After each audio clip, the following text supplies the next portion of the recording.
Mga balita mula sa lungsod ng Pitong Lawa.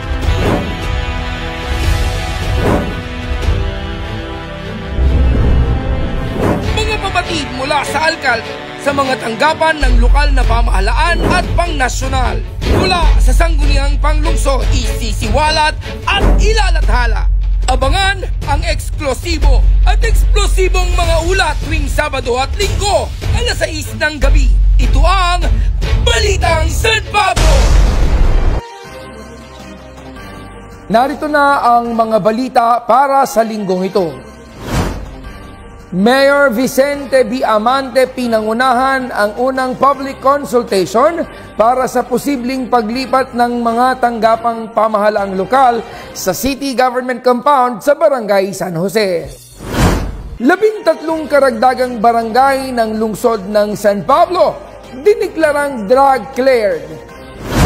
Patuloy ang serbisyo ni City Administrator Larry S. Amante sa unang Lunes ng Pebrero.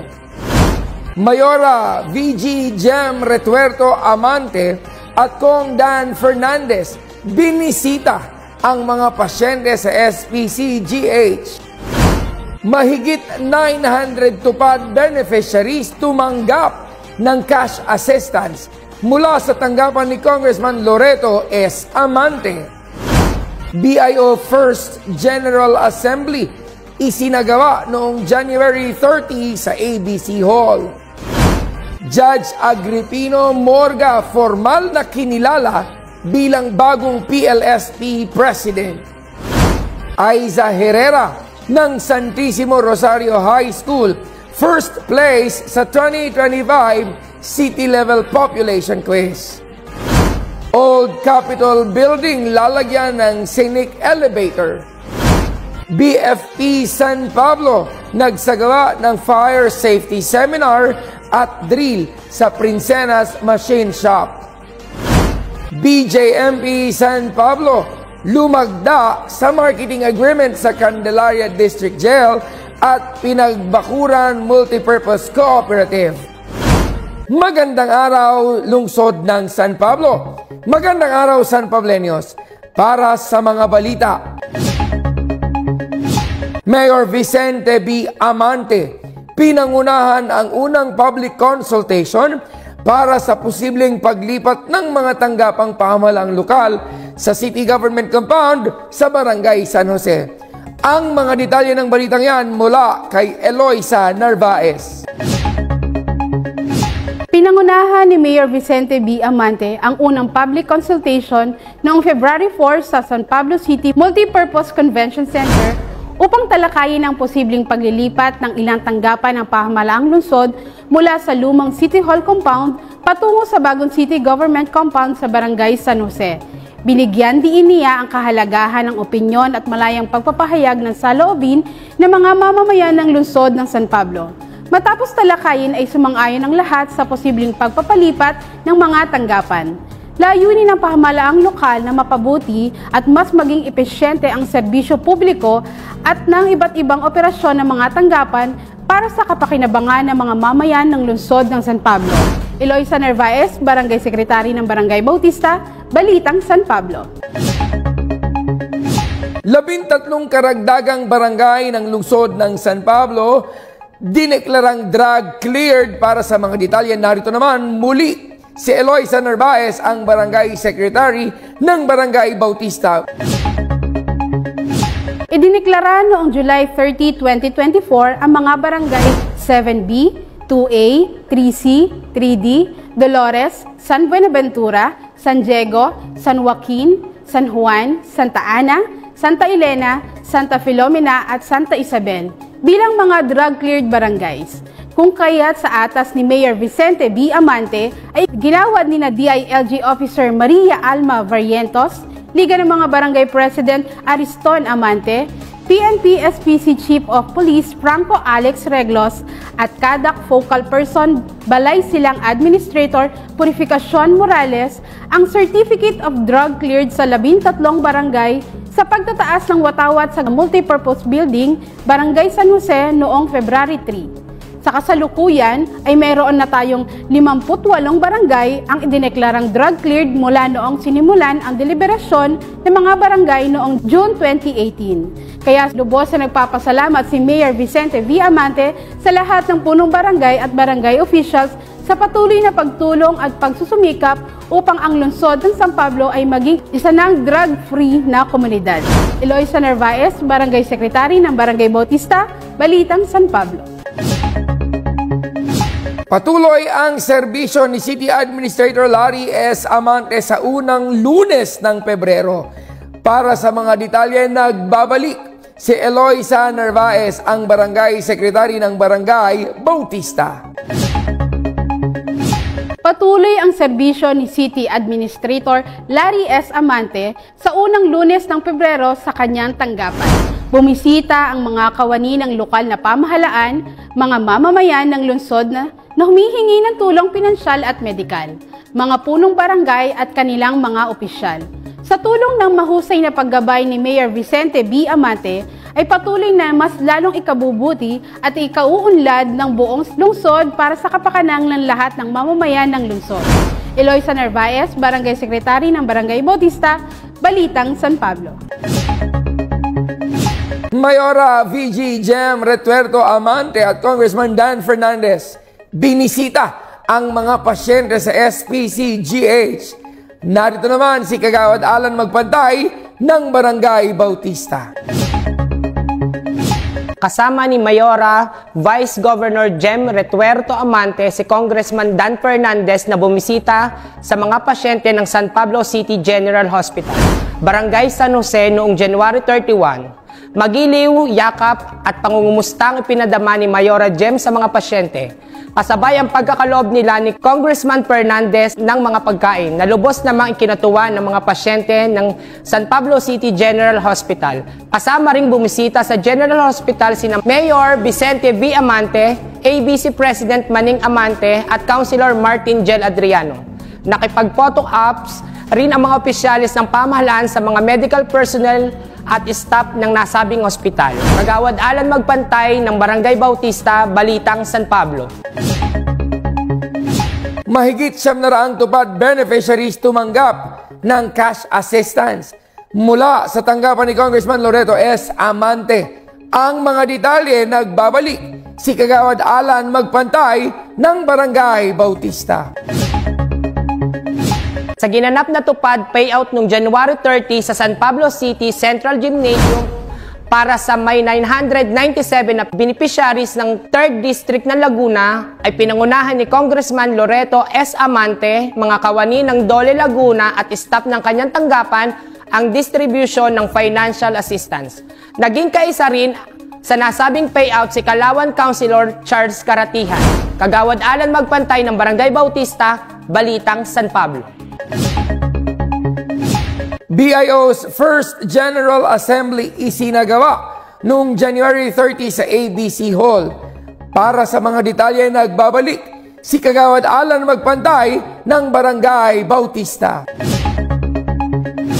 Matagumpay na nisagawa noong January 30 ang kauna-unahang General Assembly ng mga Barangay Information Officers ng iba't ibang barangay sa pangunguna ni City Information Officer Enrico Galicia at BIO President at Barangay San Roque Kagawad Adrion Guia. Ilan sa mahalagang paksang tinalakay ay ang mga usapin sa barangay katuwang ang DLG, CIO, posting for katarungang pabarangay at pagsusulong na maging isang ordinansa ang BIO. Nakiisa sa General Assembly sina Councilor Carmela Acevedo, Richard Pabico, Syra Medina, ako Bisaya Party List Nominee Tin Picasso, ABC President Manning Amante at Miss Barbie Diaz. Kagawad Alan Magpantay ng Barangay Bautista, Balitang San Pablo. Judge Agripino Morga formal na ipinakilala bilang bagong PLSP President. Para sa mga detalye nagbabalik si Kagawad Alan Magpantay ng Barangay Bautista.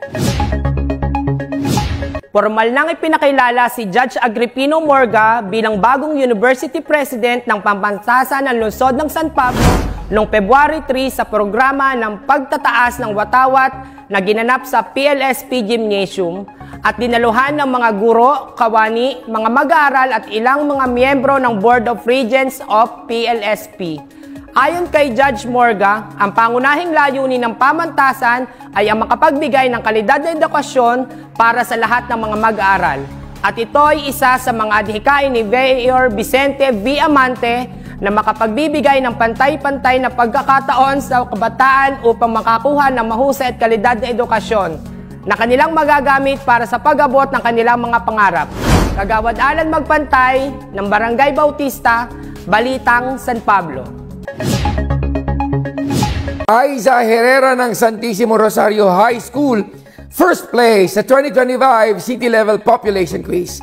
Para sa mga detalye, narito, Angel Ostero, Pangulo ng Lupon ng Barangay Bautista. Tinangalang first place si Aiza Herrera ng Santissimo Rosario Integrated High School sa ginanap na 2025 City Level Population Quiz noong January 28 sa San Pablo City Central School Library. Second place naman si Hayden Consalan ng San Jose Integrated High School. At third place si Princess Fernandez ng San Vicente Integrated High School. Ang population quiz contest ay sa pagtataguyod ng City Population Office kung saan 15 mag-aaral sa iba't ibang pampublikong paaralan sa lungsod ng San Pablo. Nagsilbing mga hurado sina Dr. Edelio Panaligan, Mr. Romeo Fule at Mr. Filmin Segundo C. Angel Austero, Pangulo ng Lupon ng Barangay Bautista, Balitang San Pablo. Old Capitol Building lalagyan ng scenic elevator. Ang mga detalye nagbabalik. Si Angel Austero ang Pangulo ng Lupon ng Barangay Bautista. Noong nakaraang buwan ng January ay bumisita ang ilang engineers ng DPWH kay City Tourism Officer Maria Donalyn Brinas upang pag-usapan ang proyektong handog ni Congressman Loreto S. Amante na paglalagay ng scenic elevator sa Old Capitol Buildings. Nagsagawa na rin sila ng ocular inspection sa nasabing gusali para sa nasabing proyekto. Angel Austero, Pangulo ng Lupon ng Barangay Bautista, Balitang San Pablo. BFP San Pablo nagsagawa ng fire safety seminar at drill sa Princenas Machine Shop. Ang mga detalye mula pa rin kay Angel Austero, Pangulo ng Lupon ng Barangay Bautista. Sa ilalim ng supervision ni City Fire Marshal Adrian de la Cruz, ay nagsagawa ang BFP San Pablo personnel ng Fire Prevention and Emergency Response Seminar and Drill sa mga empleyado ng Princenas Machine Shop noong February 1. Agaran ring rumisponde ang fire team sa isang sunog sa lugar ng Barangay San Francisco. Angel Austero, Pangulo ng Lupon ng Barangay Bautista, Balitang San Pablo. BJMP San Pablo lumagda sa marketing agreement sa Candelaria District Jail at Pinagbakuran Multipurpose Cooperative. Narito pa rin, Angel Austero, Pangulo ng Lupon ng Barangay Bautista para sa mga detalye. Upang matulungan ang kabuhayan ng mga farmer beneficiaries sa pamamagitan ng pagbili ng kanilang mga tanim na prutas, sa pamamagitan ng paglagda sa marketing agreement sa pagitan ng BJMP San Pablo Candelaria District Jail at Pinagbukaran Multipurpose Cooperative noong January 27 na ginanap sa PMPC Building, Barangay Pinagbukaran, Sariaya, Quezon. Dumalo sa signing of agreement sina Aurora Kirubin at Lalaine Lagos ng DAR Quezon, SPC District Jail, Warden Jack Lord Carino at Joan Cabaldo, Candelaria District Jail Warden Clark Ian Dalugdog, Food Service Supervisor at mga opisyales PMPC. Angel Austero, Pangulo ng Lupon ng Barangay Bautista, Balitang San Pablo. Para sa karagdagang impormasyon ay i-follow kami sa aming Facebook page at City Information Office San Pablo o CIO San Pablo. Mag-subscribe din sa aming YouTube channel at CIO San Pablo. Manatiling updated sa mga kaganapan sa lungsod ng San Pablo. Ito pa rin ang tagubili ng ating minamahal na punong lungsod, Mayor Vic Amante kasama si Vice Mayor Justin Colago at ang mga bumubuo ng sangguniang panglungsod, ganon din ang ating punong administrador Larry S. Amante. serbisyong may ngiti, San Pablenyo ang wagi. Ito ang mga balitang nakalap namin para sa linggong ito. Ako, si Gali Galicia, ang inyong City Information Officer. Magandang araw! Ito ang Balitang San Pablo.